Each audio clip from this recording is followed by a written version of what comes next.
grown on me. Yeah, I love it. Better with age. Yeah, definitely. Way hotter now than she was, huh? Yeah, for sure. Deputy Daphne was like, oh yeah, whatever, gimmick, and now it's like, wow, this broad's pretty fucking smoking. Yeah, and she got those tig old biddies, huh?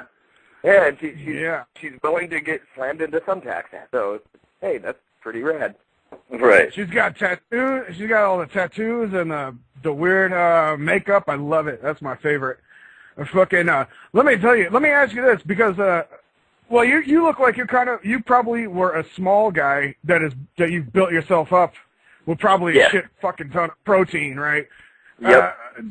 Do you drink, or you do any kind of, anything, you know what I'm saying? No, I don't drink, I don't smoke, I live a pretty clean lifestyle. Really? How prevalent is that with with all the new kind of guys? A clean lifestyle or drugs? Yeah. Well, either. Clean, I'm not talking about juice or not being on the gas, because I'm pretty sure that you can live a clean lifestyle and still do that. But I'm just talking about in the back. You watch the old timers. You watch all these videos, the shoot interviews or whatever. Right. And the guys, like every one of them to a man is like, well, yeah, drank a fucking 6-pack between, just on the way on the way to the ring. On the way to the ring, I drink a 6-pack, and that's it. And then after the match, we drink all the way to the next town. I don't think you'll see anybody drinking on the way to the ring or before a show or anything, but definitely after a show, I guess a natural consensus between pro wrestlers is have a beer and whatnot, and I mean that's been there, that's always going to be there. You can't change that. And the steroids thing, I've never done a steroid in my life, but that's of course that's prevalent in pro wrestling. Just look at some of the physiques on television. Right. Well, yeah. Well, hey, look, I'm a big fan. What's that? Because there are ways to do them that are safe and to rotate on and off them. And, you know what? I'm not against steroids at all. It's just I've made a choice in my life not to do them, just because I'm a little bitch when it comes to that stuff. I don't know what the fuck is going to happen to me if I put this in my body. I don't know what side effects are going to happen. You know what I'm saying? I'm only going to put stuff in my body that I know exactly what it is. But that's not to say I'm completely against them. I think, like you said, I think there are benefits to them. If you do them right and you cycle it the right way and you don't overdo anything. I think that's with anything in life. As long as you don't overdo anything and you moderate stuff, anything can be okay for you. Yeah, right. Yeah, you're pretty fun on your own, but I think Samoa Joe is proof positive that whether it's Dusty Rhodes or Playboy Buddy Rose or Samoa Joe or there are room for your Kamalas and Dilla the Butchers, and I think the WWE, for one, I don't care about steroids. I don't want to see every guy be a fucking bodybuilder either. That's not a prerequisite to being successful in wrestling either. I think that the general media and the mass media that is not educated in professional wrestling just sees those big bodies and thinks that is a prerequisite to be successful in wrestling, where it's completely not. Where especially nowadays it's more with your personality and your character and whatnot, and it could care less what you look like. Of course, it's important to look like a wrestler and to give that perception that you are an athlete, but at the same time, you don't need to be a shredded bodybuilder. Sure, I think for you, though, Southern Hemisphere of America, for years, people identified more with the Dick Slater than they did with the because that's real. Adonis in his later years, other than say your Hulk Hogan's and stuff. Sure, because that's real, and it's just like that in a society where they present women to look one way, but women don't look like that. Real women come in all shapes and sizes, and that's just the reality of things. Of course, people are going to relate more to Dick Slater than Chris Masters. Chris Masters ain't walking down getting groceries with you. A guy like Dick Slater is. Exactly. Well, let me just say this though. Well, I'm trying to tell you, for fuck's sake, for about 15 minutes, Balance Jack, you cocksuck. Let me tell you, for Sonjay Dutt's, your style, Sonjay Dutt's style, you don't need any juice. It would be worse for you. Your style would, you would blow up and you wouldn't be able to do it. It would slow me down. Yeah, it would.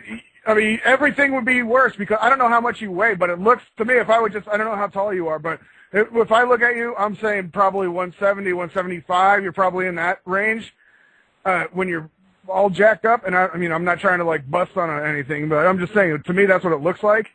Yeah. But if you got any bigger than that, I mean, it would slow everything down. You saw what happened, like say the Undertaker, when he got into that gimmick where he was a biker and he blew up by about 50 pounds. Right, it was terrible. Everything was shit. Everything was terrible. Sure. He slimmed down now and everything's great again. He looks great. He looks great now. Yeah, he looks great. And the thing about it is people watch MMA now, and so they see these bodies of the baddest men on the planet. I mean, you look at the baddest man on the planet, Fedor, you'd never know he was a badass if you didn't know. Not at all. Not at all. You know, but you see these guys, and only Brock Lesnar and Bobby Lashley look like blown-up bodybuilders. Other than that, bodybuilders can't fight. And I try to tell guys that all the time. It's like, dude, just because the dude's got big muscles, that means he works out with probably a lot smaller weights, and he just crushes them and eats a shit ton of protein.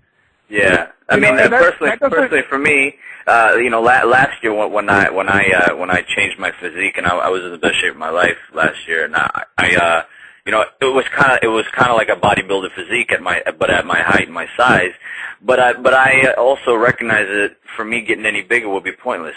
You know, I'm never going to be in the main event. I'm never going to, I just don't have that body, so it's pointless for me to get any bigger. So it's just going to slow me down. So do you think that is bullshit? Because it's been proved in MMA, that even in the early ones, when it would be a 180-pound guy versus a sumo wrestler and shit. Right. The smaller guy always won. But in wrestling, they still have the mentality that bigger is better. And I think that's what Vince McMahon has presented for so many years now, is that bigger is better. Is it true? Is it not true? It's irrelevant now because, like I said, in now's professional wrestling, in the United States, it's all about having a personality, having character, and relating with the audience, and the audience getting into your personality. That's what the key is in making money in this country. So, what's your plan? What are you going to do as far as, are you going to make a bigger personality, like a huge statement? No, character goes? I think whatever character, in TNA, the characters that I did play, I played them to the best of my ability, and I've proven that I can play a character, whatever it may be. And, in Ring of Honor, we're doing a new little character with me. It was more similar to my real personality and stuff. So I'm excited about seeing how that comes across. But you've got to have a little touch of your own personality and who you really are with what you present on television, because it's going to come across better that way, Yeah, well, you see that with CM Punk's character. He's about the only guy in WWE that has any kind of thing going on, and to me. Sure, and that's who he really is. Yeah, but I watched that. I can't even watch it anymore because it just got so shitty. But you just see, like, guy after guy, trunks or tights, boots. The same thing, the same cookie cutter, yeah. And that's what I see with UFC coming up. Because I just watched this last UFC, this 109. It was the worst UFC. I've been watching UFC since the very first one because I read about UFC in wrestling magazines. That's how I started watching it. And I was so excited. I'd never have been so excited for anything in my entire life as I was that first UFC. It was the greatest. I bought a pay-per-view. I sat there and I fucking marked out huge for it. But now you see it's just a bunch of wrestlers holding guys down for 3 rounds. This last UFC was that. It was basically like the most boring shit you could ever watch. They're going to have a problem with that. And this is why pro wrestling turned into what it did in the first place, because watching wrestling is boring, Sure. Just watching regular wrestling. You need a little excitement. Right. Yeah, I don't know what they're going to do, but they got to figure something out with that, because this was the worst thing I've ever seen in my entire life. And it is what it is. I like the idea of somebody winning, but it's the same thing in boxing, where they just have one guy running backwards, jabbing for 12 rounds and not getting hit, and he wins. It's the same thing, Sure. It's the weakest shit you could ever see, and that's why pro wrestling will probably never, because they got just the